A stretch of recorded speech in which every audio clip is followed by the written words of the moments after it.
এরকমভাবে ধর্ষণ হলো, রেপ হলো, তার উপর শারীরিক অত্যাচার। আজকে আমি ভাবি যারা এই ধরনের করছে তারা একবার নিজেকে ওই জায়গাটা দাঁড় করিয়ে দেখুক, ফিলটা করুক যে তার সাথে যে জিনিসটা নারকীয় ঘটনাটা হয়েছে সেটা কীরকম।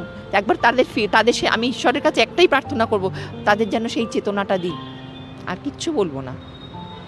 আজকে যেভাবে যে অমানবিকভাবে, মানে এটা মানে অমানবিক বললেও ভুল হবে, মানে পাশবিক, মানে সন্দীপ ঘোষকে যা গল্প আমি শুনছি, মানে এতে আমি পুরো মানে এ তো মানে সাইকোরও একটা থাকে, এটা মানে সাইকোর একদম নাদের পয়েন্ট, মানে এর কোনো পয়েন্টই নেই, লেভেলও করতে পারবো না। ডেড বডির সাথে নাকি সহবাস করতো, তারপর করতো, এগুলো কি নর্মাল মানুষ? এরা আর তো তাদেরকে এইরকম বড় বড় পোস্ট দিয়ে রেখে দিয়েছেন।